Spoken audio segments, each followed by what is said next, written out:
Hi, welcome back. I'm Dr. Andrea Purcell, and it is sugar season. So you may be eating more sugar than you think, and that's the topic of today's discussion. You are watching Straight from the Doctor's Desk with me, where we talk about helping women find the right combination of tools they need to get to that point where they have the health and the life that they absolutely love. And we do it using natural medicine. So today's topic is all about sugar. Beware, because it is sugar season, ladies. Most of us have experienced sugar cravings. So today's topic is all about being mindful when it comes to sugar and learning how to make better choices for sweet treats so it doesn't compromise our health. Sugar season runs from October through Easter. It also coincides with cold and flu season. And I find this important because processed sugars lower our immunity, and we cannot have lowered immunity during a time of the year when so many cold and flu viruses are just circulating out there. And it just sets us up for illness after illness. And I know that no one wants to be sick. It's terrible to be sick.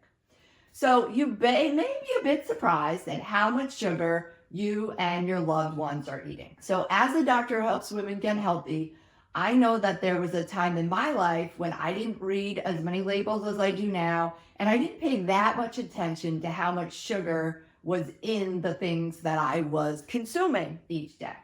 So I just want to look at some facts here and then kind of dive into the label reading. So the average American eats 150 pounds of sugar a year, and 50% of the sugar in our diets comes from beverages and baked goods. So you can just reduce your sugar intake by half if you just cut out the dessert and the drinks. So check it out. One bottle of 20-ounce soda has about 13 teaspoons of sugar in it. A 16-ounce bottle of Gatorade fruit punch has 35 grams of sugar. So that comes out to about 7 teaspoons of sugar in the Gatorade. And we're going to talk about sugar calculations here in a minute. So the high sugar and electrolyte content of sports drinks is intended to help with quick hydration and absorption during intense exercise. For people who aren't athletes, sports drinks are essentially just sugary drinks. I am a big fan of flavored seltzer and watered down juice, and those act as good soda replacements. It is interesting to note, however, that Gatorade recently came out with a Gator Light version that uses stevia and only has 12 grams of total sugar in it as compared to the 35. That one, the cherry lime flavor, is also dye-free. So let's figure out how to do the math.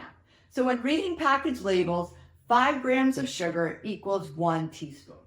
Okay, so you see 5 grams of sugar, that means it's got 1 teaspoon per serving. So when you're reading labels to check to see how many grams of sugar you want to know are in each serving.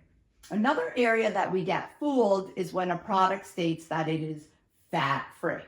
Items that are fat-free have much more sugar than foods that have more fat. So it's the sugar that makes us fat, not just the fat. Fat that will as well. For example, like a reduced fat vanilla wafer have 26 teaspoons of sugar in the box, and that's 2.5 teaspoons per serving.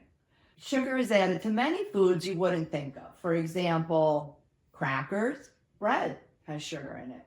Cereal, gotta read that one really good. Salad dressings, tomato sauce, and peanut butter. And all of these have 1/2 teaspoon to 2 teaspoons of sugar per serving. You're probably not thinking that the salad you had for lunch had sugar in it, but if you're using a standard salad dressing, chances are it did. I'm a big fan of making my own salad dressing so I can make sure that it has healthy oils and no sugars in it. So these are just some things to look at where you could just start making small changes over time. Peanut butter.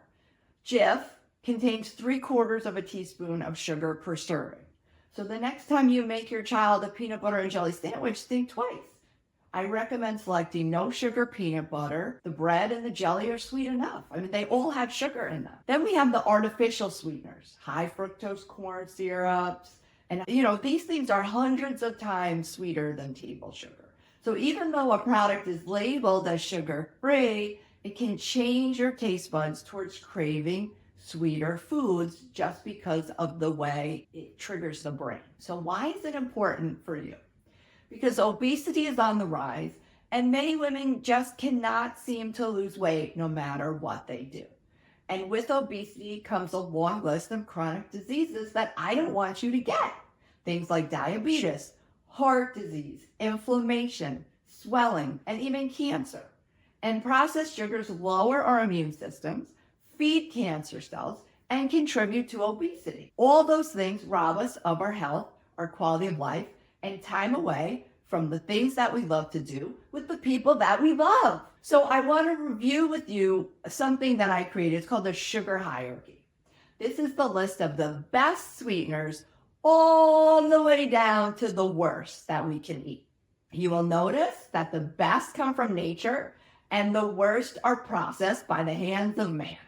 So you always want to ask yourself, is this God-made or is this man-made when you eat something? And we want to always work ourselves closer to what God made. So here we go. Raw honey, pure maple syrup, coconut palm sugar, stevia, brown rice syrup, monk fruit, organic cane sugar, brown sugar or white sugar, sugar alcohol such as erythritol, malitol, sorbitol, xylitol, and corn syrups. High fructose corn syrup would be the last of the bunch. I hope you've learned something here today to help yourself or someone you love.